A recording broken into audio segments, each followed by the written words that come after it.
오늘 본문을 보면은 많은 성도님들이 잘 아는 그런 사건과 정말로 비슷한 사건이죠. 우리가 잘 아는 사건 무엇입니까? 오병이어의 사건. 얼마 전에 정지영 목사님이 또 구역 헌신 때 오병이어 그거를 본문을 가지고 또 말씀을 증거를 했지 않았습니까? 오늘 본문의 사건은 칠병이어라고도 우리가 부릅니다. 오병이어, 칠병이어, 이 두 사건이 거의 흡사합니다. 비슷해요. 그런데 성경은 왜 같은 사건인 것처럼 보이는 이 오병이어 그리고 칠병이어 굳이 이거를 다 집어넣었을까? 여러분, 분명한 차이가 있기 때문입니다.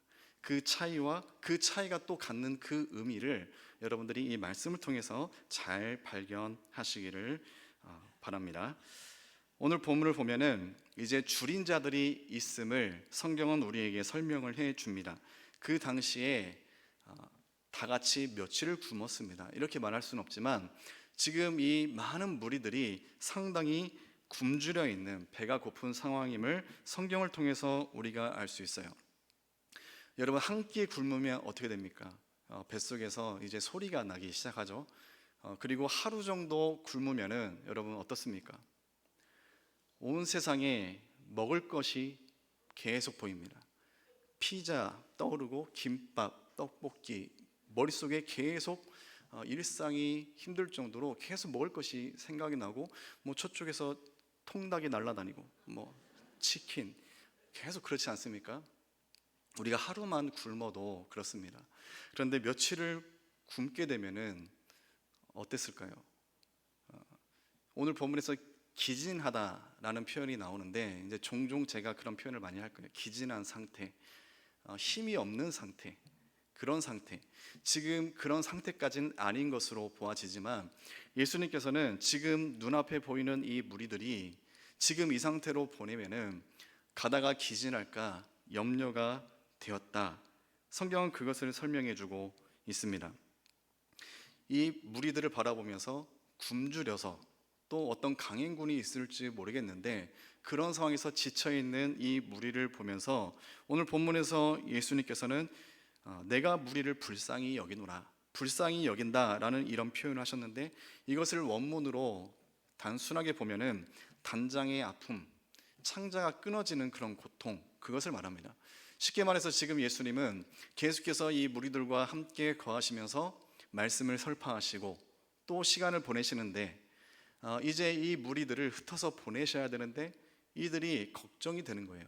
이렇게 이 무리들이 연약하고 또 기진해 있는 그런 직전의 상태, 그 무리를 바라보는 예수님의 마음, 창자가 끊어지는 듯한 아픔, 고통, 이 무리들의 고통을 함께 더하게 느끼는 예수님의 마음을 여기에서 볼 수 있습니다.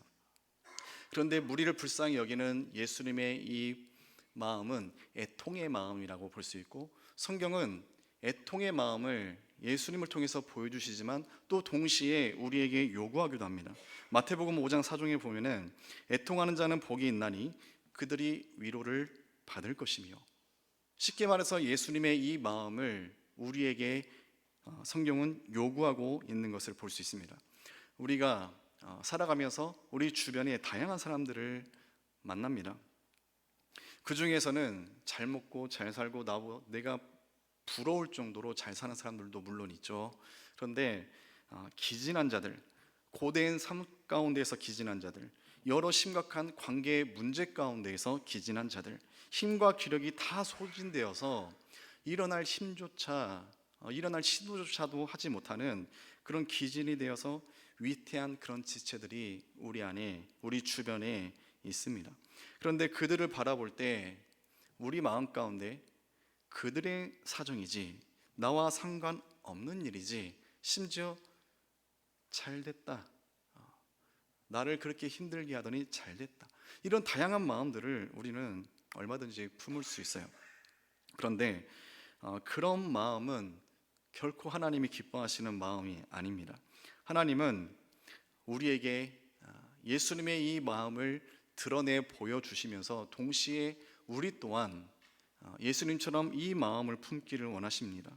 기진한 자들을 볼 때 내 안에 있는 애통함, 그리고 그 고통을 같이 공감하면서 아파하고, 더 나아가 정말 지혜로운 방법으로 그들에게 힘이 되어주는 것, 그들을 일으켜주는 것, 이것이 주님이 우리에게 기대하는 것들이라는 것을 기억하시기 바랍니다. 다시 본문을 우리가 살펴보면은 주님은 이 무리를 향해서 심히 애통해 하시는 그 모습, 그 마음을 우리가 볼 수 있어요. 그런데 잘 생각해 보면은 그 당시에 이들이 가장 불쌍한 사람들이었을까요? 지금의 시대와 다르죠. 지금 우리 주변에 쌀이 떨어져서 굶었다라는 사람은 거의 없을 것입니다, 여러분. 왜냐하면 정부에서도 도움이 필요한 사람들은 도와줘요.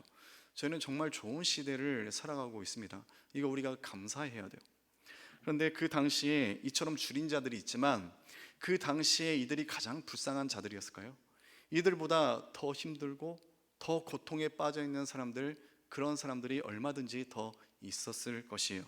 그렇지만 그들이 아닌 예수님은 지금 이 무리에 있는 자를 향해서 불쌍한 마음에 창자가 끊어질 것 같다라는 이런 표현을 우리에게 하십니다.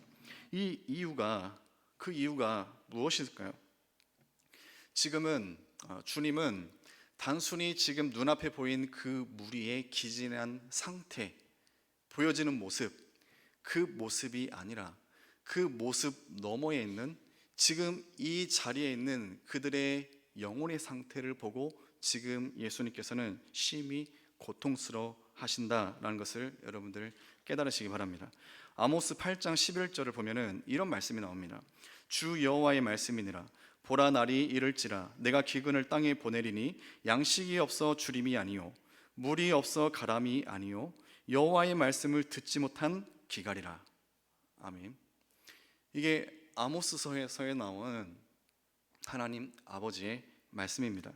지금 이 모인 무리를 포함해서 이 땅의 많은 무수한 영혼들, 그들이 하나님의 말씀, 진리를 알지 못한 채 계속해서 영적으로 피폐하고 또 고통 가운데 빠져 있는 것. 그 당시 최고의 가치가 무엇입니까? 율법이었죠. 그리고 그 율법을 사수하는 바리새인들의 의, 그것을 최고로 여겼습니다. 진실된 하나님의 말씀을 알지 못했어요. 영의 양식을 먹을 수 없으니 어떻게 됩니까? 자연스럽게 영적으로 심각하게 줄임, 그런 피폐해지는, 기진해지는 그런 상태에 빠졌다는 것, 그것을 우리가 생각해 볼 수 있고, 지금 눈앞에 보이는 이 무리들은 단순히 육신의 힘이 소진해서 불쌍한 것이 아니라 이 영혼이 심각한 갈증으로 말미암아 죽을 수밖에 없는 상태가 됐다라는 것, 예수님은 그것을 보시고 심히 애통해 하고 계신다라는 것, 여러분 그것을 기억하시기 바랍니다. 그리고 그런 무리를 향해서 예수님이 어떻게 하십니까? 오병이어의 사건처럼 떡을 떼서 나눠주십니다. 이들의 줄인 배를 어마어마한 기적을 일으키셔서 정말로 조금의 양식들을 모든 남자만 4,000명, 많은 인파, 이 무리를 다 먹이시는 것, 이것을 통해서 진정한 생명의 떡이 누구인지 그것을 분명하게 보여주는 사건이 오병이어의 사건과 바로 오늘 본문의 사건, 이런 분명한 공통점을 가지고 있죠. 그런데 성경은 이 두 같은 의미를 주는 사건을 왜 따로 떨어뜨려서 우리에게 소개를 할까? 분명한 차이가 존재하기 때문입니다. 고대 근동에서는 숫자에 대해서 전문적으로 그것을 연구하는 학문이 있었습니다. 그걸 수비학이라고 하죠. 이 수비학의 그 연구의 내용에서 숫자 몇 가지를 보면은 숫자 5는 이스라엘을 대표적으로 상징하는 것, 숫자 5 대표적으로 모세 오경을 뜻합니다. 이 숫자는 모세 오경 그리고 이스라엘 공동체를 상징하는 것인데, 숫자 5는 쉽게 말해서 유대인 이스라엘 공동체를 상징한다 생각하시면 돼요. 그런 의미에서 봤을 때 오병이어의 사건은 유대 공동체에게 예수 그리스도께서 생명의 떡을 나눠주신 그런 사건이라고 우리가 그렇게 의미를 받아들일 수 있어요. 그런데 오늘 본문의 사건은 칠병이어의 사건이죠. 숫자 7은 무엇일까? 우리가 잘 알듯이 수비학에서 숫자 7은 행운 뜻합니다. 행운의 숫자. 그렇지만 또 한 가지 뜻을 가지고 있어요. 숫자 7이 의미하는 것은 온 세계를 뜻합니다. 온 세상. 그 당시에는 온 세계 민족과 나라를 70이라고 이해를 했어요. 그래서 숫자 7은 온 세상을 의미하는 그런 의미도 갖고 있고, 이 숫자 70이 의미하는 것으로 또 생겨난 것이 무엇이냐면은 여러분들이 잘 아는 70인 전도대, 그것이 바로 여기에서부터 또 파생이 된 것입니다. 쉽게 말해서 오병이어의 사건이 그 당시 유대인들에게 먼저 복음, 생명의 떡을 전해주는 사건이라면은 칠병이어의 사건은 그 이후에 이방인들에게 생명의 떡을 먹여주신 그런 사건이 됩니다. 로마서 1장 16절을 보면은 내가 복음을 부끄러워하지 아니하노니 이 복음은 모든 믿는 자에게 구원을 주시는 하나님의 능력이 됨이라. 먼저는 유대인에게요, 그리고 헬라인에게라. 예수님 분명히 생명의 떡을 유대 공동체와 또 온 세상을 상징하는 이방인에게도 분명히 나누어 줬다. 그리고 오병이어의 사건과 다른 분명한 차이를 갖고 있는 이 칠병이어의 사건이 오늘날 우리에게 어떤 의미가 있을까? 그것은 실감나게는 교회 안과 교회 밖을 나누는 그런 사건이라고도 우리가 볼 수 있습니다. 오병이어의 사건이 먼저 생명의 떡을 나눠준 공동체라면은 칠병이어의 사건은 그 공동체가 어디를 바라봐야 되는지 그것을 또 우리에게 교훈해주는 그런 사건이라고 볼 수 있습니다. 이미 우리는 생명의 떡 되시는 예수 그리스도를 말미암아 영적인 풍요로움, 풍성함을, 그 은혜를 우리는 지금도 누리고 있습니다. 그런 우리가 여전히 교회 안에서만 우리끼리 무언가를 계속해서 우리끼리 도모하고 또 우리가 나아가야 될 길들을 우리끼리만 바라보고 설정하고 나간다면 그것은 결코 하나님이 기뻐하시는 모습이 아닙니다. 분명히 교회 안에서 교회 공동체를 위해서 우리가 해야 될 것들, 또 우리가 단합하고 하나 되어야 되는 거 정말 중요하지만 그것만큼 중요한 게 무엇입니까? 교회의 울타리 밖을 보는 것입니다. 그리고 죽어가는 영혼들, 하나님의 말씀을 알지 못해서 기진에 죽어가는 교회의 울타리 밖에 있는 그 영혼들, 우리는 눈으로 그들을 바라봐야 됩니다. 단순히 그들이 나보다 재력이 건강이 좋아서 잘 먹고 잘 사네, 그들은 잘 사는구나, 아닙니다. 여러분, 영적으로 하나님의 말씀이 없어 기진한 자들이 얼마나 불쌍한 말로를 받아들일 수밖에 없는지 예수님의 이 마음을 통해서 우리가 알 수 있지 않습니까? 여러분, 그들은 절대 괜찮지 않습니다. 여러분, 그들은 우리가 필요해요. 생명의 떡 예수 그리스도가 필요합니다. 그들을 바라보고 그들에게 나아가는 공동체가 되어야 될 것입니다. 그런데 여러분들이 분명히 교회 안에서 교회 밖에 있는 그들을 바라보고 그들을 긍휼히 여기지만 그들에게 여러분들이 무엇을 주겠습니까? 무엇으로 여러분들이 그들을 채울 수 있겠습니까? 오늘 본문을 포함한 그 이후에 이제 여러 가지 사건들이 나오는 마태복음 15장에는 세 단락의 사건이 나옵니다. 먼저는 바리새인들, 예수님의 제자들이 손을 씻지 않고 음식을 먹어요. 그리고 바리새인들이 정결법 문제로 그때 예수님과 제자들을 공격합니다. 그리고 그 뒤에 일어나는 사건이 무엇입니까? 가나안 여인이 예수님께 나옵니다. 귀신 들린 딸을 고쳐달라고 사정을 해요. 예수님께서 거절하죠. 그때 스스로 개처럼 표현하며 개도 주인의 상에서 떨어지는 떡 부스러기를 먹습니다.